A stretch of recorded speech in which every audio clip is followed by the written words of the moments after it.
Okay, this is the Song of Songs, part 10. Today is July 4th, 250th birthday of America. And does anybody here, any of you guys ever been in the military? No, I didn't think so. I don't have any military experience either. When I was young, I was a pacifist at heart. And I'm still a pacifist at heart, but I'm also a realist. I realize that pacifism only works if everybody agrees to be a pacifist, and that's not going to happen until the Lord returns. But so I have no army experience. But when I was young, I heard stories from my buddies who went into the military, and they came back with these horror stories of how difficult the basic training in boot camp was. And you know what they call boot camp? It's basically 10 weeks of changing boys into men, into soldiers. And basic training or boot camp, it includes things like physical fitness, the care and use of weapons, self-defense, survival skills, obeying orders, and strict discipline. A lot of emphasis on very strict discipline. Maybe if you never were in the military, maybe you've seen movies about guys in boot camp and, you know, the drill instructor being mean to them and calling them names and insults, and you know, it's all those horrible things they go through. And many years ago, I read this story, true story, about this one soldier during boot camp. Their commanding officer told them, "You men have 1 day to clean up your barracks, and I want everything spotless. I don't want to find any dirt, nothing out of place. Everything needs to be perfect in this barracks here. And I'm going to come in tomorrow with my white gloves, and I'm going to do a white glove inspection to make sure everything is clean. And if any dirt shows up on the white gloves, you're going to do it again." And so as the men were cleaning the barracks, well, let me say something about dust. This past 2 weeks, I've been getting our old house clean, ready to sell, right? I've been cleaning, touching up, you know, filling in nail holes.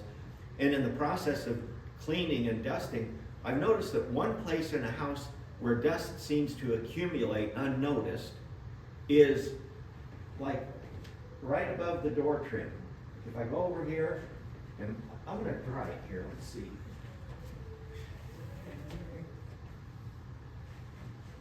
It's dusty. One place that dust can accumulate is on the trim above the door frame. Well, as these soldiers were cleaning their barracks, apparently one of the soldiers knew that. So he, you know, got a step ladder and he was up there cleaning the dust off of the doorway, and he found a dime. There was a dime up there. And he showed his buddies, and why would somebody put a dime up there? And they thought about it, and they thought, I bet the commanding officer put it up there to see if we would clean the dust off of there.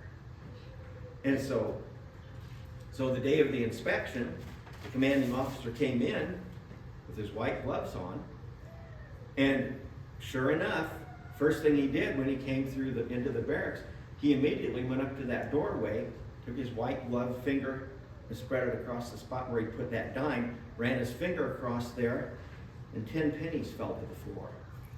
The men had replaced the dime with 10 pennies. They didn't want to take the dime because they figured it belonged to their commanding officer. So the 10 pennies fell to the floor. Commanding officer just picked the pennies up, put them in his pocket, said, "You pass inspection," and left the room. I always thought that was a funny story. Now, why am I telling you this story, and how is it relevant? Well, I could say it's a parable that the 10 pennies represent the 10 commandments, and the 10 commandments can all be summed up in love the Lord your God with all your heart. But that's not the point I'm going to make. That's not the reason I'm talking about military matters.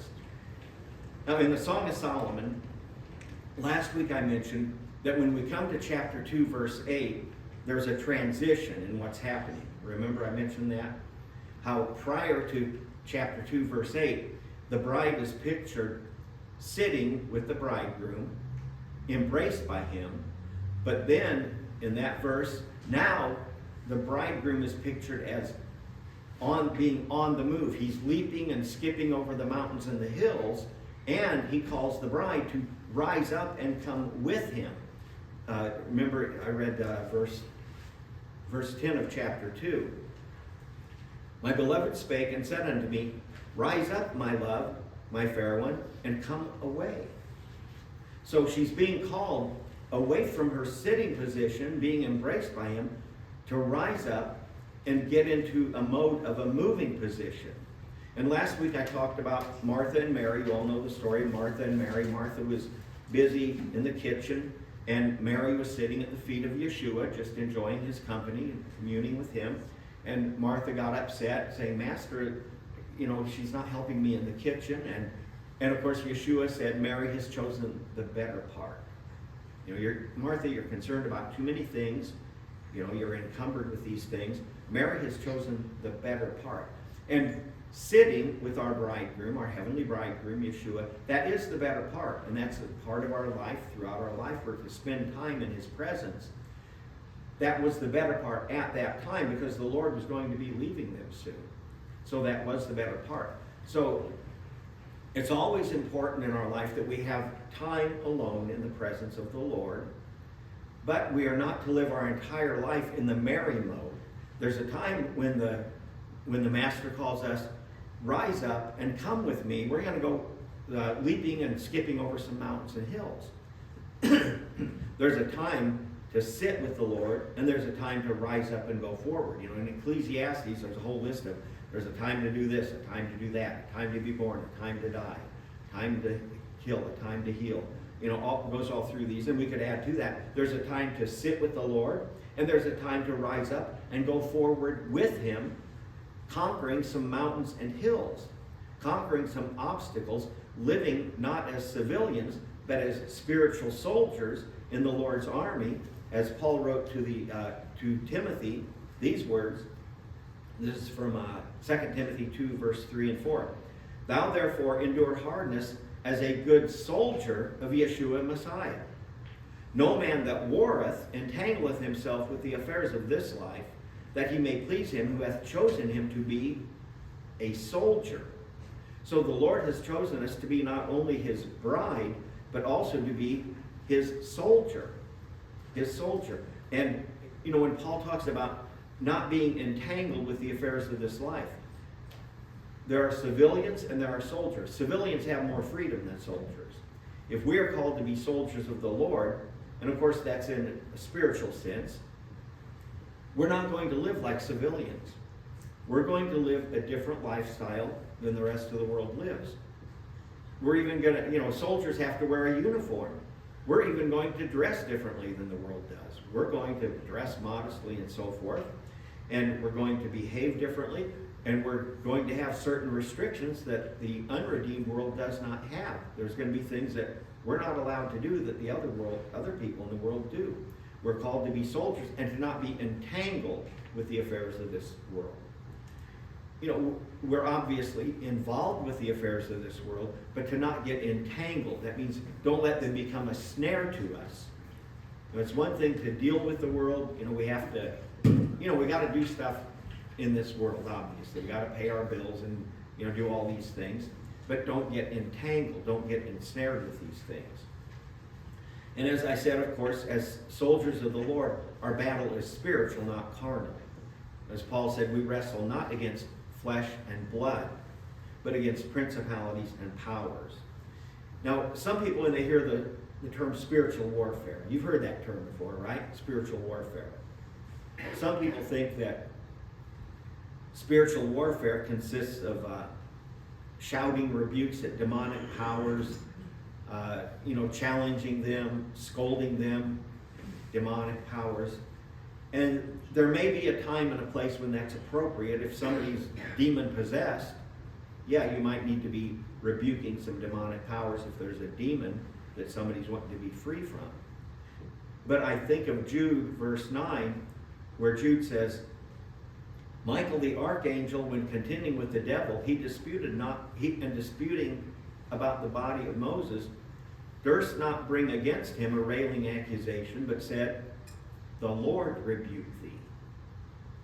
So even Michael the archangel simply said, the Lord rebuke you to the devil.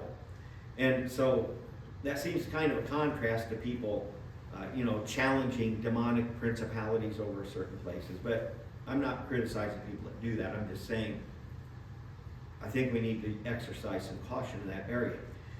But the point I want to make about spiritual warfare is that I believe that our primary spiritual warfare is with our own old sinful nature. That's the primary enemy we have to do with it. Like Andy was talking about, the Yetzer Hara, that evil inclination in ourselves. What John describes in 1 John 2:16 as the lust of the flesh, the lust of the eyes, and the pride of life. Those are the main enemies that we face. The lust of our own eyes, the things that appeal to our eyes, the things that want to draw our eyes away from the Lord and focus on something we shouldn't be looking at. Or the lust of the flesh, that inclination of the fleshly desires that we should not fulfill. Or the pride of life, that temptation to think that we're really special, that we've got a special deal with God, and we're his choice vessel for this generation, or something nonsense like that. The lust of the flesh, the lust of the eyes, and the pride of life. These are the three mountains the Lord is calling us to rise up and conquer. He called the Israelites, when they were at Mount Sinai, he said, go and take the mount of the Amorites. Well, I don't know any Amorites, do you? What Amorites are we supposed to conquer? Well, the little Amorites that live inside of us, or try to live inside of us, the little Amorites around us, those temptations, those little foxes that I talked about last week. So, Song of Solomon from chapter 2, verse 8 and following, the bride, she's still sitting, being embraced by the bridegroom, but now she is partly separated from the bridegroom. Remember last week I pointed out about the window and the lattice. It says, behold, he standeth behind our wall. So she feels there's a wall of some sort between her and her beloved.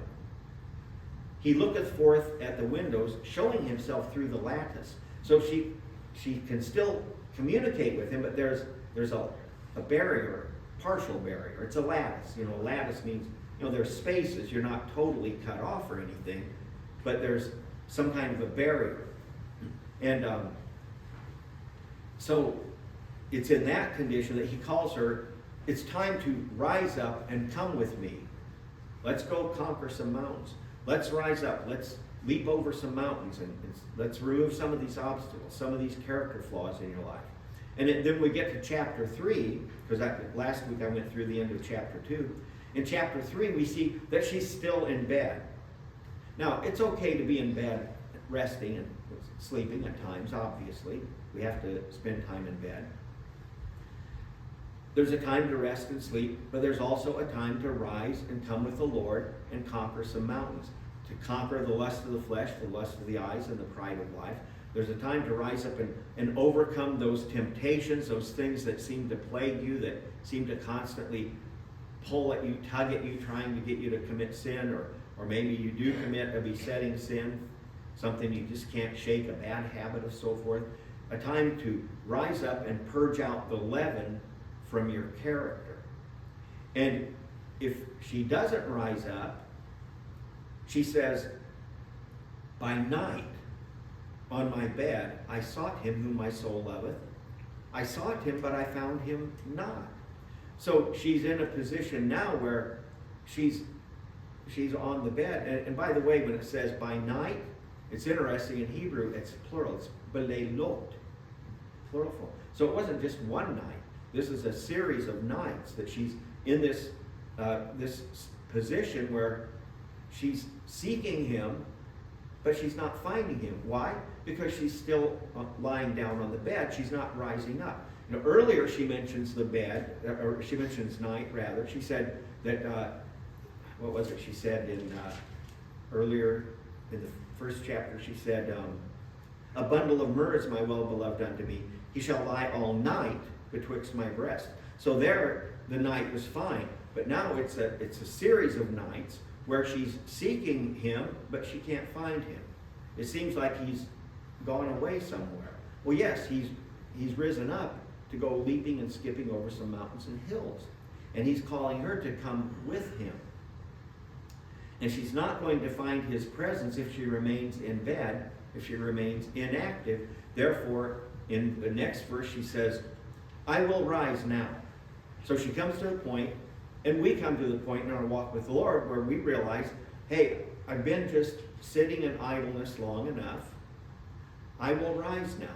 I will answer the call of the Lord to rise up and come with him and conquer some of these mountains that I need to conquer.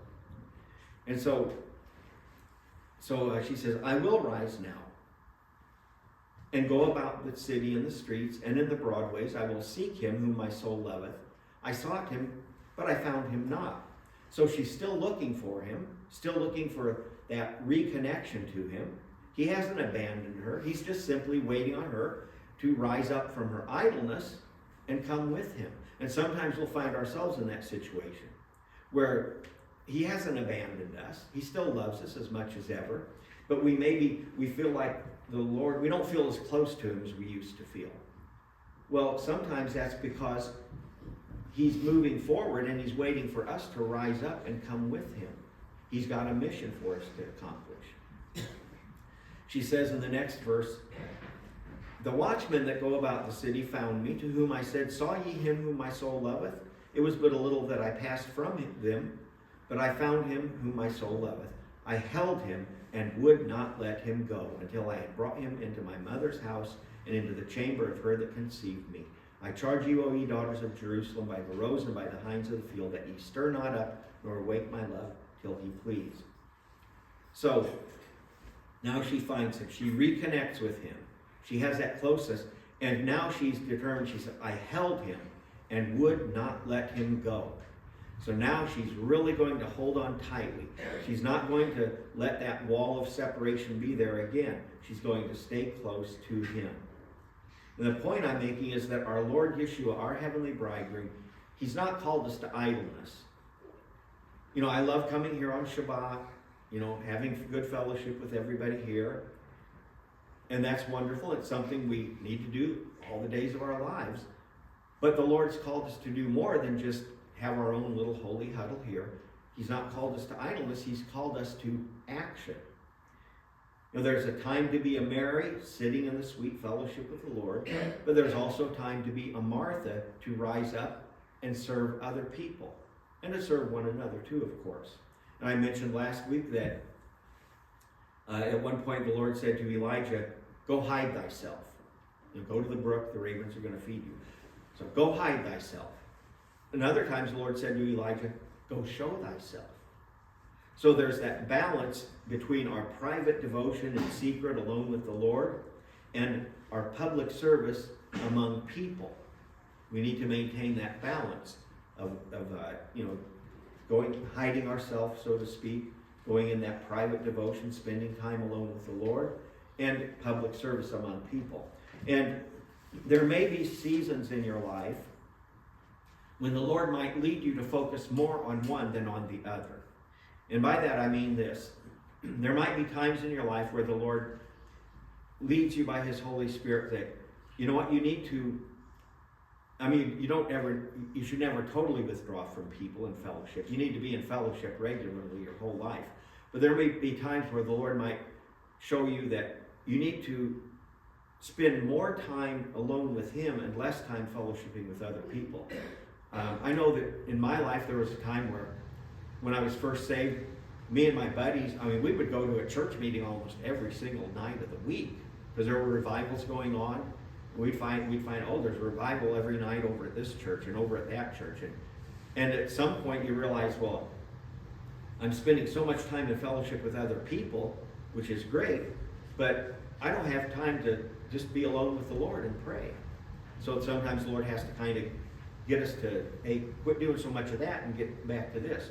Other times we might be spending so much time to the point of isolating ourselves from other people and not having enough fellowship, just too inward focused on me and Jesus, and the Lord says, hey, you need to get in more fellowship. You need to rise up and come away.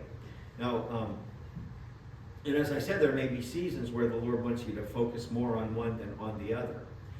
When I was a young disciple, a lot of you know my background.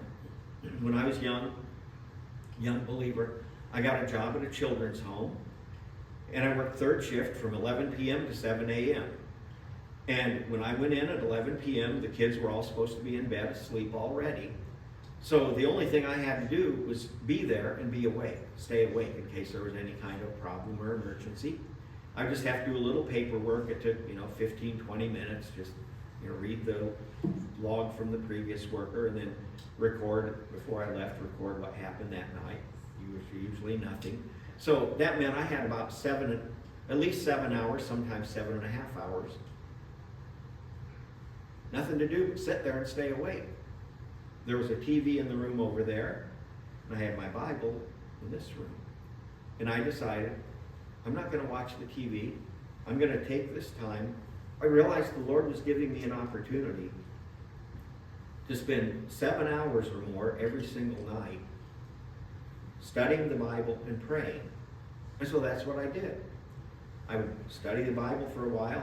I didn't have any commentaries, just had my Strong's Exhaustive Concordance and a notebook and my Bible.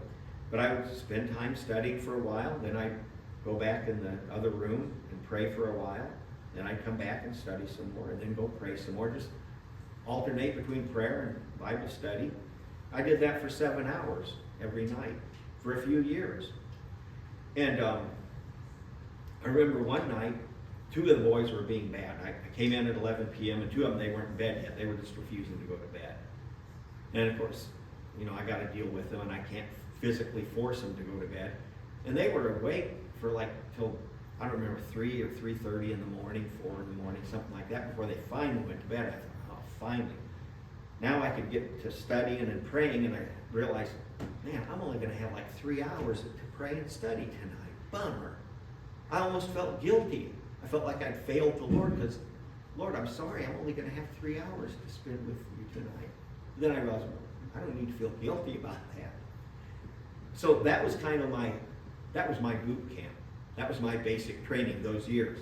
I tell people, because it was a Roman Catholic children's home, the Roman Catholic Church, my theological training, I got my theological training at a Roman Catholic institution, but not from Catholics, just from my own study. But, those were my merry years. And so my merry years were followed by, it was actually preparation for my Martha years. Because when I quit my job there, that's when Teresa and I went to Israel. So that's when we began the Martha years, you could say, serving. We went to Israel, in different churches after that we ministered in, home meetings, and then finally started Gates of Eden. So all the time of being in the Martha mode, you still spend time in the Mary mode. There's still important that we spend time alone with the Lord. And that's what I want to just emphasize, that we're always going to need to spend time alone with the Lord. That is the better part, but we don't live our whole life in that mode. And when the Lord calls us, hey, you spent time enough here in prayer and Bible study, it's time now to rise up and conquer some mountains, leap and skip over some hills. And that's when we'll find him, and we will not let him go.